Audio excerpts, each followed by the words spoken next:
Whether you're having to bug out or you got to get home in a hurry in a crisis, being able to build a little shelter to get you through the night in the elements or to get out of a nasty storm, it could be life-saving. This could be a critical skill, and it's really not that complicated. Everybody should be able to do this, so that's what we're going to do today. We're going to show you how to build this shelter in under an hour. Let's go.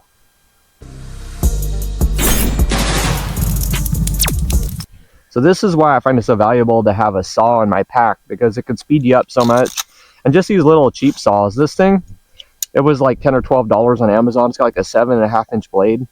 And I keep this in my get home bag because it's super light. It don't weigh nothing. It's pretty inexpensive, and it helps speed me up. If I needed to build a shelter real quick on my way home, say we had a heavy rainstorm settle in, or it got really, really cold and I felt like I was going to start getting hypothermic, I could get a shelter up like this in less than an hour. And with the saw, you know, I could get these back walls up, get firewood, and get everything ready to go probably in just over an hour, have a fire going and start to get warm and get my core up. So having a saw can really speed you up. You don't have to have one, a knife will work, but a saw really makes a difference on your speed and time. And with that, we're getting our tools out. We use a saw and a hatchet and a knife with some paracord. That's all it took to build this. So we went and found a few heavier branches. I found something big enough that would support everything that I'm going to lay across it. And I was keeping that in mind when I went and found this branch laying. And so I limbed it up. That'll make it easier to tie off to. When you're looking for a branch, you definitely want to find something with a little bit of a spine to it, because it's going to have all of your support branches coming off of it. And you're going to be making a whole back wall. So you definitely want to make sure it's strong enough to support the weight. So I'm just going to lash this to the tree. And so I tied a slip knot and a loop around that main beam. That way I can pick it up with the paracord. And then I begin lashing it around the tree in an X pattern. And then to finish your lash, you're going to lash around that to tighten it up. And there's some good videos on knots. I'm not a knot expert, so I would definitely recommend you go out there and learn how to lash. There's some really good videos out there on lashing and tying knots to finish your lash. But so we lash this to the tree, and we get it nice and tight. You want it so it'll support all the weight you're going to put on it, your paracord, so you want it to be pretty tight. So then I find some branches and I'm figuring out my length and my lay. So you want it at an angle far enough that you can pack leaves and debris on it once you get all your skeletal structure up. So I'm getting a pretty good angle here, kind of figured out. I'm getting everything laid out. And then I start to get smaller stuff, and I'm kind of weaving smaller stuff in with the bigger stuff. That's what I want to do. I want to kind of lay some smaller branches in between the bigger branches. And then I kind of lash these 3 in the center up the same way that I lashed it to the tree. I'm just locking it to that support branch. That way that the limbs don't go all sliding down, especially when it gets windy. So that creates some branches that are locked there, and everything else is going to be held against it by gravity, and it'll work really well. It'll be pretty strong when it's all done. So I'm getting some longer stuff, kind of figuring out my length of my lay. Now, if you wanted to, you could lower this main branch a little bit more. You don't have to be up this high.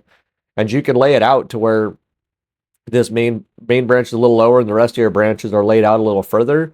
So you could get tucked under there, you know, a little farther and get out of the weather if you needed to, if it were real bad rainy. I was laying this wall out, though, more so for a wind backstop, because it really wasn't raining. The weather's been really nice. It's just been very cold. So this will work real well as a backstop and stop that wind from coming in from that side. You definitely want to look at your prevailing wind for the area and make sure you get that backstop stopping that prevailing wind.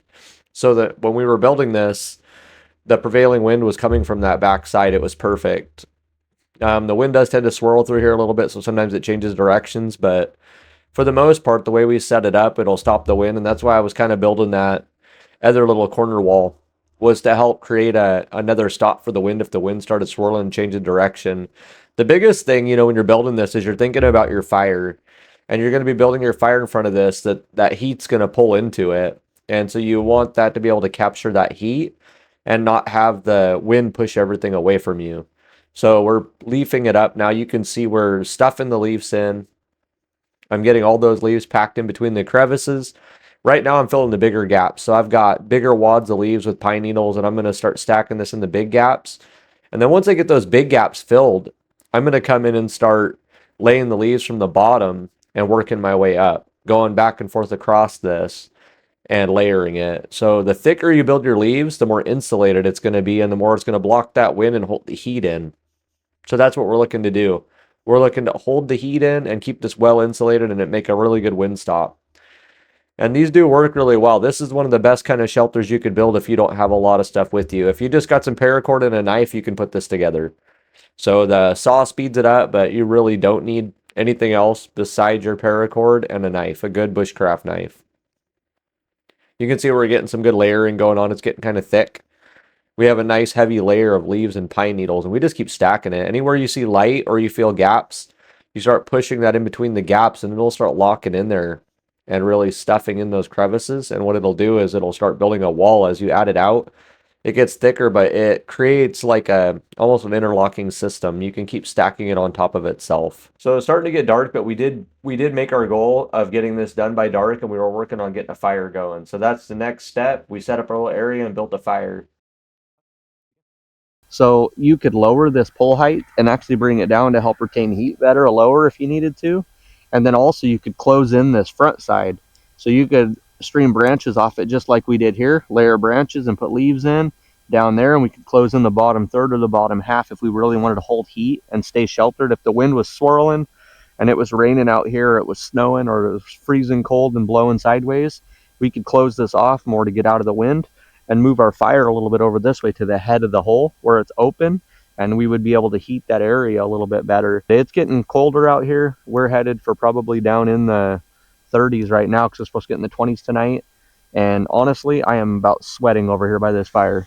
And you can see I'm sitting about 3 feet away from it, and I'm hot. So this would have no problem. Like back in this shelter feels warm. It'll be 65 degrees inside this shelter if I keep this fire going. And you just got to make sure you got plenty of firewood before you go to bed, before you head for sleep. And this thing will stay nice and warm all night long. You just keep adding to the fire, keep it going, and you'll have no problem staying warm when it's cold. So I wanted to put that out there. We don't always need as much gear as we think we need to survive some extreme elements. It's just understanding the order of process. You know, we just did a video on the rule of 3, and that's kind of what this is about. This is the rule of 3 hours to get to shelter in extreme elements. So that's crucial that you get to that shelter and you get that shelter built so you can begin to warm your core and get out of the elements so you don't become hypothermic, especially in the cold. And the same thing goes for the summertime. If you live in a place that gets extremely hot, you need to be able to get out of that sun, because in direct sunlight it can be 10 to 20 degrees hotter, sometimes even more than the ambient temperature. So if it's 90 out in the direct sun, it can be 105, which at that temperature in the direct sunlight, you can start to go into heat stroke pretty quickly. It don't take very long. So getting out of the sunlight can reduce your temperature by 5, 10, 15 degrees and begin to reduce your core temperature. So, and then you can begin to move after the sun goes down, get out and do what you need to do. Maybe start a small fire. That's why I like to keep a little folding stove or a small camp stove, just a stick stove. That way you can boil water or cook or whatever you have to do without creating a lot of heat, because you don't want a big fire going like this in the summertime when it's hot. That'll raise your core temperature. It's pretty early out here.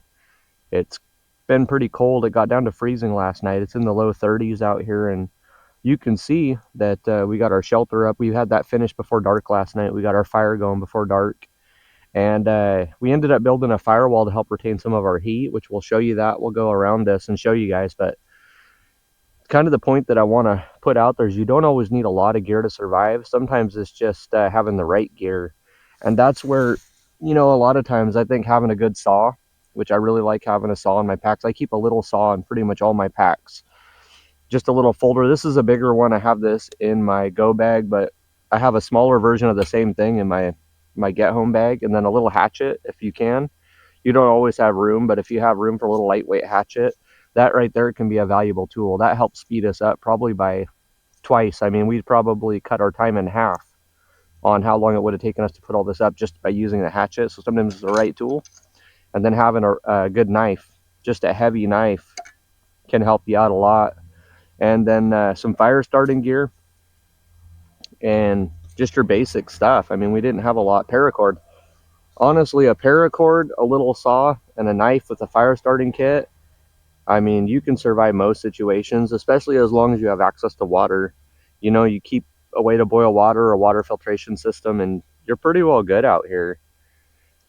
See, it's in the 30s out here, and I'm actually honestly just about sweating right now. We'd probably drop our fire, but there's a lot of heat coming off this fire, and our little back wall here helps push a lot of that heat toward our shelter. And I could see a few air gaps in here. It was getting dark when we put it together, but I mean, if it were raining out here, there's a couple things we could have done.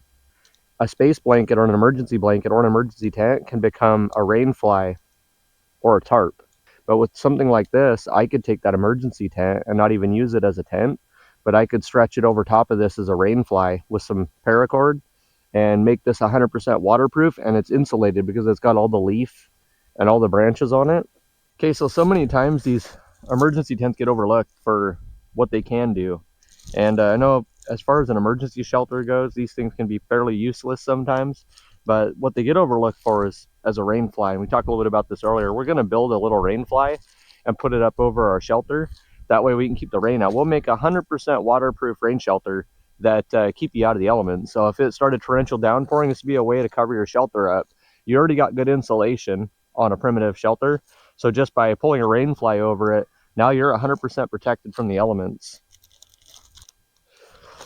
We'll put this down here.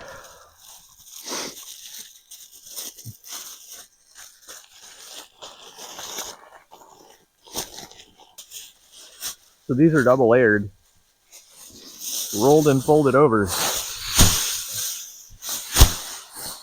which makes it really nice because now you can pull a rope through this. So if we take our rope, we got our little cordage here that came with it,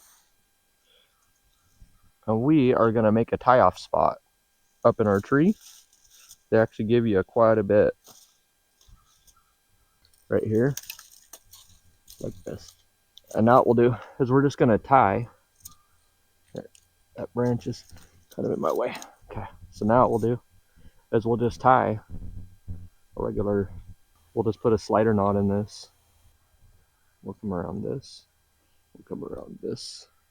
We'll do a double slider like that. Check that out. Okay. So we'll hold on to this end and we're going to pull this up here. So we'll come down here like this. Now what I'll do is I want my string to be pretty tight. So I'll come down around here like this. Okay, so now we'll pull our cordage through. Oh, wrong side. There we go. Okay, so now we got our cordage coming through right here. So what I want to do is I want to come around this side of the cordage. So that way I can pull this tight like this. Okay, so once I get that cord pulled nice and tight and get the stretch out of it, I can come back around just like this. Okay. Now we'll come back around here and we're going to tie this off just like this. Now we're supported. We'll take our knife, we'll cut right there. Okay, so now what we'll do, we have plenty of cordage left to finish this off. So now we came through here, we're gonna pull our line up over here where we want it. That'll work, and we can kind of tie this down right here if we need to. But that looks pretty good. Okay. And we're gonna pull our tent back down in here. Okay, so now all you gotta do, which you can grab almost anything. So we'll take this stick right here and we're gonna put it inside of here like this. Okay, now what we're gonna do is we're gonna take this and we're gonna tie this up just like this. Okay, so we'll take this, we're gonna do the same thing. We're gonna make a slip knot, we'll do a double. Okay, just like that. Now check that out. Now we'll pull this tight. So if you come back around it, it'll pull your rope tight. You really don't want it to be too loose, because what'll happen is it'll whip in the wind and it'll tear. So by keeping it tight, we keep that from happening. Okay. Okay, that's good. Okay, so this side, we don't have much around us to tie to, so we're gonna make a stake in the ground.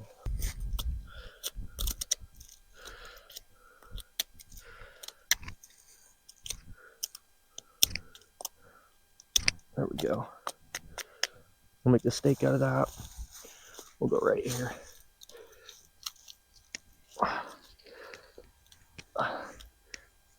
Okay.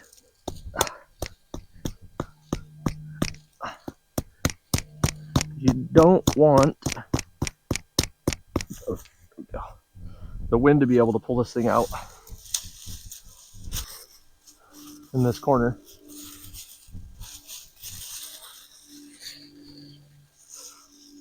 Just like this right here. And we're gonna tie it around here the same way we did the other one.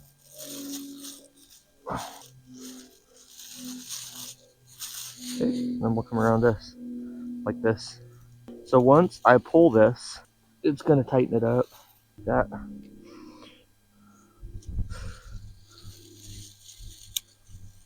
Okay, that's what I want to do. So I want to pull this up the line, right here, over this. And then we want to come through here. Here's what we're gonna do. We're gonna take this, because we've already got a rope running through here. We'll poke a hole in this thing, right here. You just want it to be over the majority of your shelter, like this, right here. Okay. And then we'll pull back right here. And just like that, we got a rain cover. So this is a great use for the space blanket or the emergency tent. You could stretch it out over, so you can tie sticks in the end to hold your cordage, or you could cut this thing and open it and use all four corners. Stretched out rectangular, this would cover our entire shelter. So it would be 100% waterproof, or pretty close to it if it were just downpouring out here. If you were trying to get out of the rain and find a place to dry out where you could even dry some tinder and try to get a fire going, this would be the perfect way to do it. So just remember, if you don't want to carry a heavy tarp, so if you're using your get home bag and you want it to be lightweight, you could pack a couple of these things. They don't weigh anything, and then it gives you an emergency shelter or a rain bivvy for your emergency shelter if you need to make one on the way home. So that's just something to keep in mind with these cheap blankets, these space blankets, and these emergency tents. They work good for stuff like this. It's a one-time use makeshift tarp to help get you out of the weather. You may have snow, you may have heavy rain, it might be cold. If it's in the low 40s, upper 30s and raining, that's hypothermic weather. I mean, that's the kind of weather, if you get wet and you don't get out of that weather, in an hour your body temps are dropping to dangerous levels. So that right there could kill you. You need to get out of that weather. You need to build a shelter as quickly as you can, and you need to get up under shelter and get a fire going.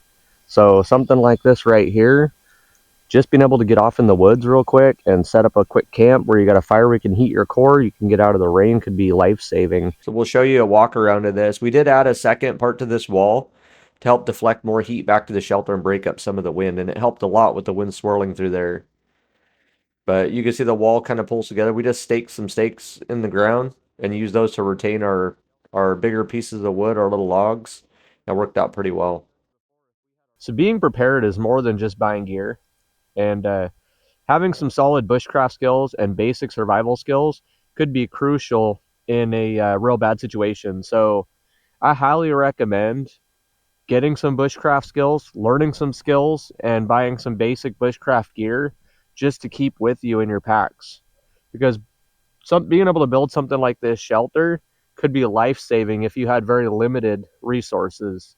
Being able to get out of the elements, break the elements, and build that fire in a real poor situation with limited gear and to get heat could pull up your body's core temperature and, stop you from becoming hypothermic.